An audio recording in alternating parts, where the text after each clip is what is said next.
नमस्कार। आप देख रहे हैं प्राइम न्यूज धरनी हिंदी, जहां खबरें मिलती हैं सबसे पहले, सबसे सटीक और बिना किसी लाग लपेट के। आइए जानें आज की टॉप 20 बड़ी खबरें। मुर्शिदाबाद हिंसा का बड़ा खुलासा, पिता पुत्र की हत्या का मुख्य आरोपी गिरफ्तार। पश्चिम बंगाल पुलिस ने जाफराबाद हिंसा में शामिल मुख्य आरोपी जियाउल शेख को उसके अंडरग्राउंड ठिकाने से धर दबोचा। 12 अप्रैल को हुए हमले में उसकी मौजूदगी के सबूत भी मिले। सुप्रीम कोर्ट पर बीजेपी सांसदों का हमला। बीजेपी सांसद निशिकांत दुबे और दिनेश शर्मा ने सुप्रीम कोर्ट पर सीधा निशाना साधा, जिसके बाद विपक्ष ने संविधान की धज्जियां उड़ाने का आरोप लगाया, जबकि बीजेपी ने नेताओं के बयानों से खुद को किया अलग। रंबन में प्रकृति का कहर, बादल फटने और भूस्खलन से तबाही।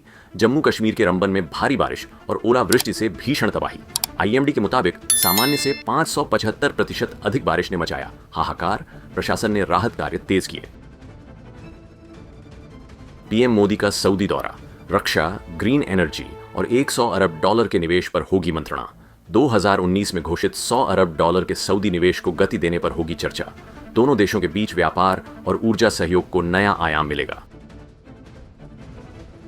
मुंबई में 90 साल पुराने जैन मंदिर का विध्वंस। जैन समाज का साइलेंट प्रोटेस्ट। विले पार्ले स्थित श्री 1008 पार्श्वनाथ दिगंबर जैन मंदिर के विध्वंस पर नागरिक संगठन वॉचडॉग फाउंडेशन ने सख्त ऐतराज जताया। बीएमसी अधिकारियों के खिलाफ एफआईआर और निलंबन की मांग की।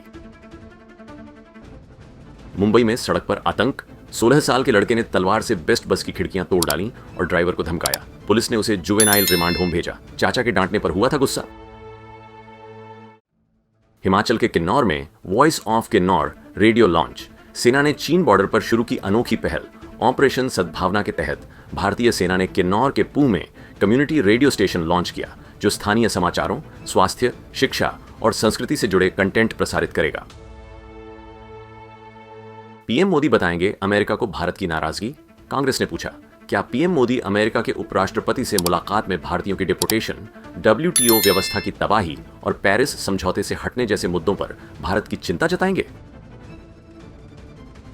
77 साल के बुजुर्ग को डॉक्टर ने मारा थप्पड़, घसीटते हुए ले गया चौकी तक। मध्य प्रदेश के छतरपुर में अस्पताल में इलाज कराने आए बुजुर्ग को डॉक्टर ने कथित रूप से पीटा और जमीन पर घसीटा।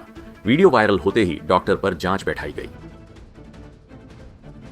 ओडिशा के डॉक्टरों की चेतावनी। ओएमएसए ने सरकार को 1 महीने का अल्टीमेटम देते हुए 7 सूत्रीय मांगे, जैसे डीएसीपी लागू करना, कैडर सुधार और पीजी इंसेंटिव्स पर कार्रवाई नहीं होने पर सामूहिक इस्तीफे की चेतावनी दी है। ओडिशा के हर जिले में खुले खेलो इंडिया सेंटर। खिलाड़ियों को मिलेगा जमीन से ओलंपिक तक का मंच। ओडिशा सरकार ने 30 जिलों में खेलो इंडिया सेंटर का उद्घाटन कर खेल प्रतिभाओं को ट्रेनिंग, संसाधन और करियर का मजबूत प्लेटफॉर्म देने की दिशा में बड़ा कदम उठाया है। ओडिशा की महिलाएं बनी लखपति दीदी। सिलाई से स्टार्टअप तक आत्मनिर्भरता की नई मिसाल। लखपति दीदी योजना ने ओडिशा की ग्रामीण महिलाओं को 0 ब्याज लोन, स्किल ट्रेनिंग और आत्मनिर्भरता का ऐसा सहारा दिया कि अब वे न सिर्फ कमाई कर रही हैं, बल्कि दूसरों को भी रोजगार दे रही हैं। धर्मेंद्र प्रधान की कांग्रेस नेता नरसिंह मिश्र के घर अचानक दस्तक। ओडिशा की राजनीति में मची हलचल। केंद्रीय मंत्री धर्मेंद्र प्रधान की कांग्रेस नेता नरसिंह मिश्र के घर निजी दौरे ने सियासी अटकलों को हवा दी। राजनीतिक गलियारों में अब हर कोई पूछ रहा है, पर्दे के पीछे कौन है? फंसाने के चक्कर में खुद को मारी गोली। भुवनेश्वर के बालीपटना गोलीकांड में चौंकाने वाला मोड़ आया है। वर्ष 2024 में बलात्कार मामले में जेल जा चुका आरोपी खुद को गोली मारकर दूसरों को फंसाने की साजिश रच रहा था, लेकिन साजिश का पर्दाफाश होने के बाद अब वह खुद ही फंस गया है और अस्पताल में भर्ती है। आरोपी को हथियार उपलब्ध कराने वाले व्यक्ति को भी पुलिस ने हिरासत में लिया है। भारत दौरे पर अमेरिकी उपराष्ट्रपति जेडी वेंस।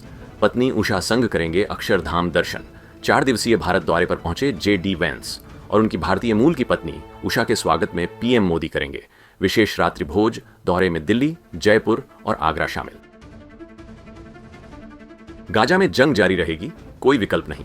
नेतन्याहू का ऐलान। भीषण दबाव के बीच इजरायली प्रधानमंत्री नेतन्याहू ने दोहराया, हमास का सफाया, बंधकों की रिहाई और गाजा से खतरे के अंत तक युद्ध रुकेगा नहीं। ट्रंप सरकार के खिलाफ अमेरिका उबाल पर। न्यूयॉर्क से वॉशिंगटन तक सड़कों पर उतरे प्रदर्शनकारी। संविधान और नागरिक अधिकारों के उल्लंघन के खिलाफ हजारों अमेरिकियों ने ट्रंप प्रशासन के विरोध में देश भर में निकाली रैलियां। इम्पीच एंड रिमूव बना नारा। ISSF वर्ल्ड कप में अर्जुन का सिल्वर धमाका, आर्या 5वें स्थान पर। सांसें रोक देने वाले फाइनल में अर्जुन बाबूता महज 0.1 अंक से गोल्ड चूके। आर्या बोरसे ने डेब्यू फाइनल में किया दमदार प्रदर्शन। भारत अब मेडल टैली में तीसरे स्थान पर। भारत को हर साल 8 से 10 मिलियन नौकरियों की जरूरत। IIM संबलपुर के दीक्षांत समारोह में PK मिश्रा ने छात्रों से तकनीकी ज्ञान के साथ व्यावहारिक कौशल हासिल करने का आह्वान किया। कहा, डिजिटल इंडिया और स्किल इंडिया जैसे अभियान युवाओं को रोजगार योग्य बनाने की दिशा में। न्यूक्लियर फ्यूजन रॉकेट जो प्लूटो तक सिर्फ 4 साल में पहुंचा सकता है। ब्रिटिश स्टार्टअप पल्सर फ्यूजन द्वारा विकसित सनबर्ड रॉकेट 8,05,000 किलोमीटर प्रति घंटा की रफ्तार से अंतरिक्ष यान को भेजने में सक्षम हो सकता है। यह रॉकेट मंगल तक की दूरी आधे समय में तय करेगा और 2027 तक इसका पहला ऑर्बिटल डेमो लॉन्च करने की योजना है। तो ये थी आज की 20 सबसे बड़ी और जरूरी खबरें। अगर आपको हमारा यह वीडियो पसंद आया हो तो लाइक जरूर कीजिए। आपकी राय हमारे लिए बेहद कीमती है। नीचे कमेंट बॉक्स में अपनी प्रतिक्रिया जरूर दें। और हाँ, देश दुनिया की हर जरूरी अपडेट सबसे पहले पाने के लिए चैनल को सब्सक्राइब करें और बेल आइकन दबाना न भूलें। कल फिर मिलेंगे कुछ नई और बड़ी खबरों के साथ, सिर्फ प्राइम न्यूज धरणी हिंदी पर, जहां खबरें बोलती हैं निष्पक्ष, निर्भीक और सबसे पहले। धन्यवाद और नमस्कार।